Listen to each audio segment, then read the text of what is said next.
নমস্কার দর্শক বন্ধুরা, ওয়েলকাম টু মুমুস ঠাঠাই। আমি আপনাদের মুমু আবার আজকে আরেকটা ভিডিও নিয়ে চলে এসেছি। আশা করি আপনারা সবাই সম্পূর্ণ ভিডিওটিতে আমার সঙ্গে থাকবেন। আর আমার চ্যানেলে যারা আজকে নতুন দর্শক, সেই প্রত্যেক বন্ধুকে আমি বলছি আমার চ্যানেলটিকে একটু সাবস্ক্রাইব করে আমার চ্যানেলের সদস্য হন।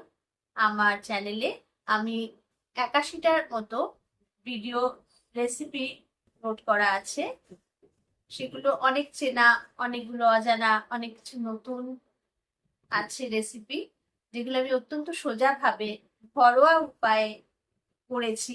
আশা করি আপনাদেরও ভালো লাগবে।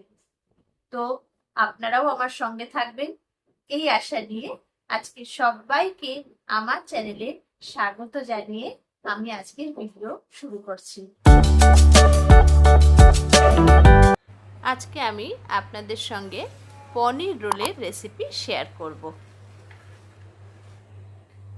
পনির রোলটা বানানোর জন্য আমি প্রথমে পনিরের পুরটা তৈরি করে নেব। তার জন্য আমি এখানে পনির নিয়েছি, এরকম কিউব কিউব মতো করে কেটে। এখানে রসুন নিয়েছি ক্রাশ করে, আদা নিয়েছি ক্রাশ করে, একটু পেঁয়াজ ক্রাশ করে নিয়েছি, একটু পেঁয়াজ ঝুড়ি ঝুড়ি করে কেটে নিয়েছি।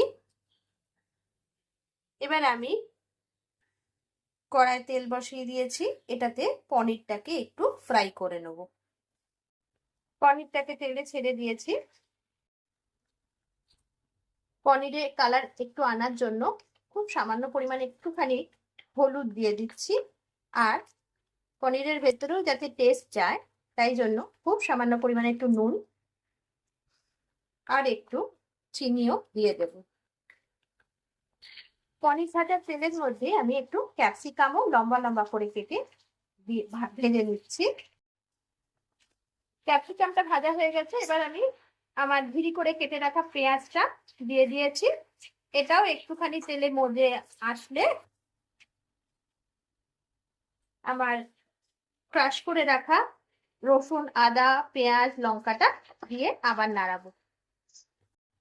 পেঁয়াজটা ভাজা ভাজা হয়ে আসার পর আমি আমার ক্রাশ করে রাখা পেঁয়াজ, রসুন, আদা, লঙ্কা সব দিয়ে আবার কষাচ্ছি।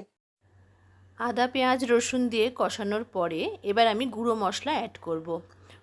অল্প পরিমাণ হলুদ দেব, পরিমাণ মতো নুন দেব, অল্প একটু ধনে জিরে গুঁড়ো দেব, তারপরে একটু গোলমরিচের গুঁড়ো দেব, দিয়ে গরম মশলার গুঁড়ো দেব। এই সব কিছু গুঁড়ো মশলা দিয়ে ভালো করে আবার কষিয়ে নেব। তারপরে এর মধ্যে এবার সয়া সস, টমেটো সস দিয়ে ভালো করে আবার কষাবো। যখন সম্পূর্ণ হয়ে যাবে তখন জল দেব।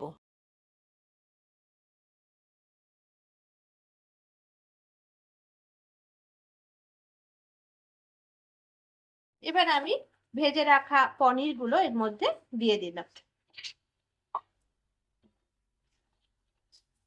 আমার পনির রোলের পুরটা একদম তৈরি। আর ময়দাটা তেল নুন দিয়ে মেখে নেব। আধ ঘন্টা পরে মেখে রাখা ময়দা থেকে ময়দার লেচিগুলো কেটে এইভাবে লেচিগুলো তৈরি করে নেব আমার পনির রোলের জন্য। এবার লেচিগুলো থেকে রুটি বানিয়ে তাওয়ায় তেল দিয়ে কড়া করে রুটিগুলো ভেজে নেব। এবার একে একে রুটিগুলোর মধ্যে পনিরের পুরটা লম্বা লম্বা করে কেটে রাখা পেঁয়াজ আর শসা কুচি দিয়ে, তার মধ্যে একটু নুন দিয়ে, একটু লেবু দিয়ে, আর অল্প পরিমাণ গোলমরিচের গুঁড়ো দেব।